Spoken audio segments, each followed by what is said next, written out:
வந்தவெல்லாம் முதலமைச்சர் ஆகணும்னு கனவு காண்றான்னு சொல்றீங்க. மாண்புமிகு மன்னராட்சி முதல்வர் அவர்களே,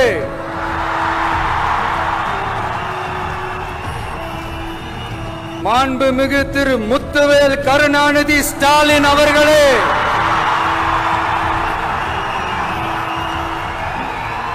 பேரை மட்டும் வீராப்பா சொன்ன பத்தாதவர்களே, செயலையும் ஆட்சியிலையும் அதை காட்டணும் அவர்களே. ஒன்றியத்துல பாஜக ஆட்சியை ஒரு பாசிச ஆட்சின்னு அடிக்கடி அறைகூவல் விடுத்து விட்டு இங்க நீங்க பண்ற ஆட்சி மட்டும் என்னவா? அதுக்கு கொஞ்சம் கூட குறைவில்லாத அதே பாசிச ஆட்சி தானே. ஒரு கட்சி தலைவனா ஜனநாயக முறைப்படி என் கழக தோழர்களையும் என் நாட்டு மக்களையும் பார்க்கறதுக்கோ சந்திக்கிறதுக்கோ தடை போடுறதுக்கு நீங்க யாருங்க? தடையை மீறிய மக்களை பார்க்கணும்னு முடிவு பண்ணிட்டா போயே தீருவேன். சட்டத்தை மதிக்கணும்ன்ற ஒரே காரணத்துக்காக தான் அமைதியா இருக்கிறேன். நேத்து வந்தவெல்லாம் முதலமைச்சர் ஆகணும்னு கனவு காண்றான்னு சொல்றீங்க. அது நடக்கவே நடக்காதுன்னு சொல்றீங்க. அப்படியே எந்த கட்சிக்கும் இல்லாத நெருக்கடியை தமிழக வெற்றி கழகத்துக்கு மட்டும் போட்டுக்கிட்டே இருக்கிறீங்க. அணை போட்டு ஆத்த வேண்டும்னா தடுக்கலாம், காத்த தடுக்க முடியாது. அதையும் மீறி தடுக்கணும்னு நினைச்சீங்கன்னா சாதாரணமா இருக்கிற காத்து சூறாவளியா மாறும். ஏன் சக்தி மிக்க புயலா கூட மாறும். எனது அருமை தமிழக வெற்றி கழக தோழர்களே, நான் மாநாட்டில் ஒரு விஷயத்தை ரொம்ப வலியுறுத்தி சொன்னேன். அதே தான் இங்க நான் திரும்பவும் ரிப்பீட் பண்றேன். இந்த மண் பிளவுவாத சக்திகளுக்கு எதிரான மண், சகோதரத்துவ மண், சமய நல்லிணக்கத்தை பேணும் சமூக நீதிக்கான மண். இதை நம்ம பாதுகாத்தே தீரணும். உங்க எல்லாரையும் வேண்டி வேண்டி கேட்டுக்கிறேன். தமிழ்நாட்டில இருந்து பல பகுதிகளில் இருந்து வர செய்திகள் கேட்கும் போது மன உளைச்சலையும் மன வேதனையும் தரதாகவே இருக்கு. சட்டம் ஒழுங்குன்னு ஒண்ணு இருக்கிறதாவே தெரியல. அதுக்கெல்லாம் இந்த கரப்ஷன் கபடதாரிகள் கவர்மெண்ட் தான் காரணம். இந்த நிலைமை மாறணும். அதுக்கு இருக்கிற ஒரே வழி, இங்க உண்மையான மக்களாட்சி மலரணும்.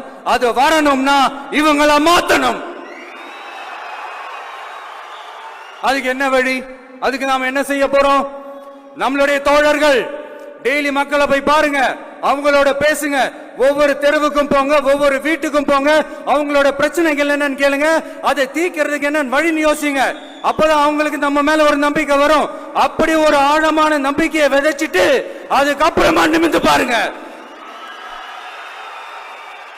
ஒவ்வொரு வீட்டோட உச்சிலையும் தமிழக வெற்றி கழகத்தோட இரட்டை போர் யானை வாகை மலர் கொடி தானா பறக்கும், தானா பறக்கும்.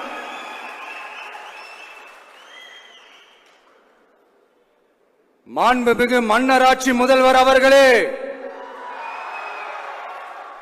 உங்க ஆட்சியை பத்தி கேள்வி கேட்டா மட்டும் ஏன் சார் உங்களுக்கு இவ்வளவு கோபம் வருது? நீங்க ஒழுங்கா ஆட்சி நடத்திருந்தீங்கன்னா பெண்கள் பாதுகாப்பு ஒழுங்கா இருந்திருக்கும், சட்டம் ஒழுங்கு சரியா இருந்திருக்கும். பச்சை பிள்ளைங்க, படிக்கிற பிள்ளைங்க, சின்ன பொண்ணுங்க, வீட்டுல இருக்கிற பொண்ணுங்க, வேலைக்கு போற பொண்ணுங்கன்னு இவங்க எல்லாருக்கும் நடக்கிற கொடுமைகளை சொல்ல முடியல சார்.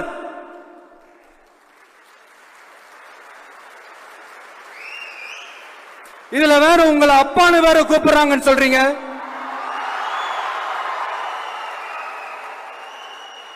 தினம் தினம் உங்களுடைய இந்த கொடுமைகளை அனுபவிச்சுட்டு இருக்கிற என்னுடைய சகோதரிகளான தமிழ்நாட்டு பெண்கள் தான் உங்களுடைய அரசியலுக்கு ஒரு முடிவு கட்ட போறாங்க, உங்களுடைய ஆட்சிக்கு ஒரு முடிவு கட்ட போறாங்க, உங்களுடைய இந்த அரசியல் வாழ்க்கைக்கு ஒரு முடிவு கட்ட போறாங்க.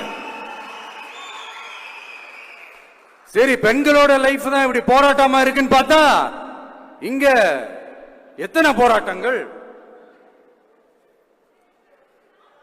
பரந்தூர் போராட்டம், அரசு ஊழியர்கள் ஆசிரியர்கள் போராட்டம், போதைப் பொருள் எதிர்ப்பு போராட்டம், வரி உயர்வு போராட்டம், மீனவர்கள் போராட்டம், போக்குவரத்து ஊழியர்கள் போராட்டம், சாதிவாரி கணக்கெடுப்பு போராட்டம், சாம்சங் தொழிலாளர்கள், டங்ஸ்டன், விவசாயிகள் போராட்டம், மின்கட்டண உயர்வு எதிர்ப்பு போராட்டம், இஸ்லாமிய அமைப்புகள், செவிலியர்கள், மருத்துவர்கள், இந்த மாதிரி போராட்டங்கள்.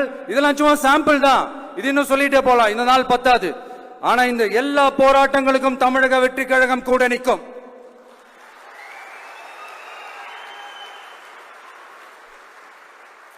இங்க நீங்க தான் இப்படின்னா அங்க அவங்க யாரு? உங்க சீக்ரெட் ஓனர். அவங்க உங்களுக்கும் மேல மாண்புமிகு திரு மோடிஜி அவர்களே.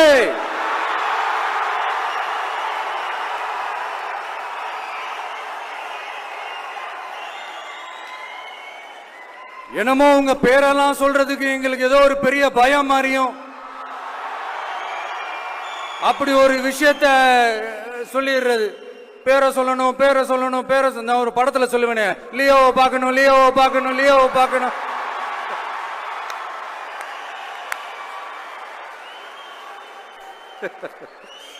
இல்ல இல்ல, சத்தியமா அப்படிதாங்க இருக்கு. சென்டர்ல ஆள்றவங்கன்னு சொல்றோம். சென்டர்ல யார் ஆள்றா? காங்கிரஸா? இங்க ஸ்டேட்ல ஆள்றவங்கன்னு பேசுறோம். இங்க யார் ஆள்றா? அதிமுகவா? அப்புறம் என்ன பேரை சொல்லணும், பேரை சொல்லணும்? புரியலையே. நீங்க தானே கேட்டீங்க, வச்சுக்கோங்க.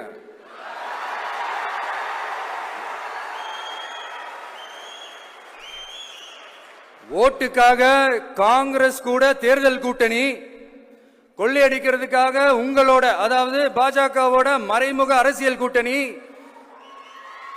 இப்படி உங்க பேரை சொல்லியே மக்களை ஏமாத்துறதும், உங்க பேரை சொல்லியே மக்களை பயமுறுத்துறதும், இப்படி இந்த கரப்ஷன் கபடதாரிகளுக்கு மறைமுகமாக உதவும் உங்க அரசுக்கு